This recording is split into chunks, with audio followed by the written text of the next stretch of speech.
Nesse mês dedicado à Bíblia, nós somos convidados a valorizar ainda mais a palavra de Deus em nossa vida de cristãos e cristãs.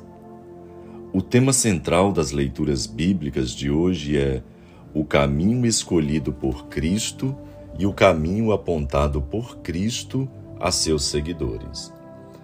A primeira leitura fala do servo de Javé, em Isaías capítulo 50, versículo de 5 a 9. Os judeus tinham uma ideia triunfalista do Messias. Esperavam um grande rei que iria devolver ao povo glórias perdidas. Um personagem importante, que iria resolver todos os problemas. Nunca imaginaram um Messias humilde e sofredor. Isaías apresenta um profeta anônimo, chamado por Deus a testemunhar a palavra da salvação, que para cumprir essa missão enfrenta a perseguição, a tortura, a morte. Mas ele confia no Senhor. Por isso, mesmo acusado, ele tem certeza da vitória. Os primeiros cristãos viram neste servo sofredor de Isaías a figura de Jesus. No Evangelho de hoje, Jesus faz o primeiro anúncio da paixão, segundo o evangelista Marcos, no capítulo 8, versículo de 27 a 35. O texto reflete a mentalidade triunfalista dos judeus e dos apóstolos também. Tem 3 partes: a confissão de Pedro, o anúncio da paixão e o convite de Jesus para seu seguimento e as suas condições. Jesus ele está no caminho de Jerusalém. Uma pergunta que é feita: quem é Jesus? Quem é Jesus para o povo? E para o povo, é apenas um homem convocado por Deus e enviado ao mundo com uma missão, como profetas do Antigo Testamento. E para o grupo, quem é Jesus? Ele é o Messias, ele é o libertador que Israel esperava. Pedro acerta na resposta, mas erra na seguida da prática. O caminho de Jesus, ele explica os discípulos que a sua missão messiânica passa pela cruz. E Pedro reage e tenta afastar Jesus do plano do Pai. Jesus responde: vai para longe de mim, Satanás. E o caminho dos discípulos é o caminho semelhante. Deve renunciar a si mesmo, tomar a cruz e seguir Jesus no caminho do amor, da entrega e do dom da vida.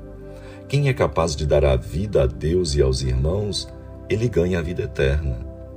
O texto nos ilustra a lógica dos homens na pessoa de Pedro, mas também ilustra a lógica de Deus na pessoa de Jesus. A lógica dos homens aponta o poder no domínio, no êxito, no dinheiro, na fama.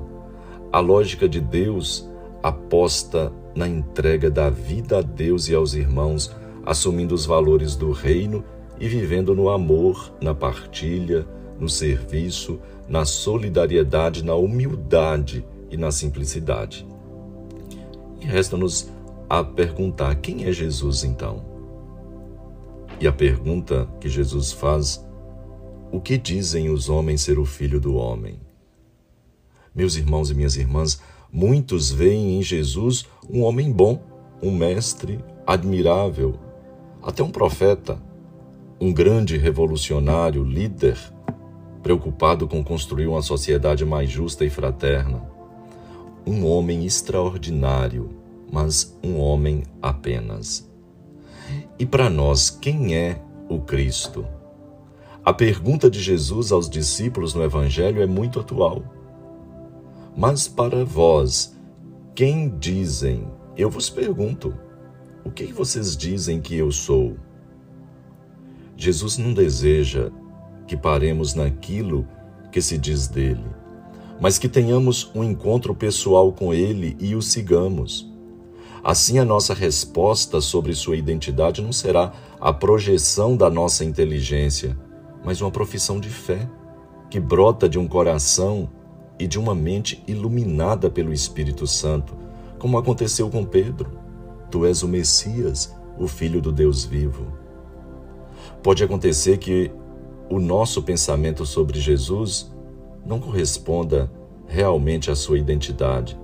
Assim como Pedro não queria ouvi-lo falar de sofrimento e de morte, por isso pediu ou tentou dar um jeito de não passar pela cruz. Mas se aceitamos estar com Cristo, de ser seus discípulos, aos poucos nós descobriremos o sentido profundo de suas palavras e de suas ações e compreenderemos o seu amor infinito pela humanidade. Porque Cristo continua a convidar discípulos para segui-lo. E as condições são ainda hoje as mesmas: renúncia e cruz. Sem a cruz é impossível entender quem é Jesus e o que significa segui-lo. Na segunda leitura, São Tiago lembra que o seguimento de Jesus se realiza com gestos concretos de amor, de partilha, de serviço e de solidariedade. Que tipo de Cristo nós imaginamos?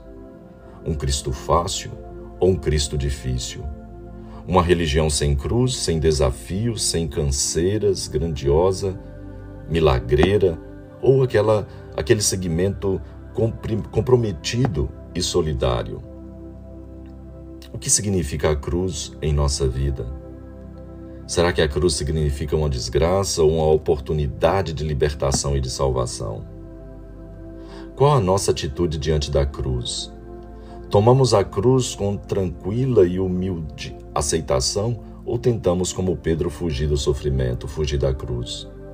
Ou carregamos a contragosto e até revoltados essa cruz? Renunciamos a nós mesmos em favor dos outros? Ou talvez sejamos nós a cruz para os outros? Nós carregamos a cruz toda vez que sacrificamos a nós mesmos para praticar o bem e fazer alguém feliz. Sinto-me, de fato, um seguidor de Cristo? Renunciei a mim mesmo e tomei a minha cruz para segui-lo? Pense nisso. Louvado seja nosso Senhor Jesus Cristo, para sempre seja louvado. E abençoe-vos o Deus onipotente, o Pai, o Filho e o Espírito Santo, e permaneça para sempre. Fique em paz e até o nosso próximo encontro, meditando a liturgia dominical. Fique com Deus.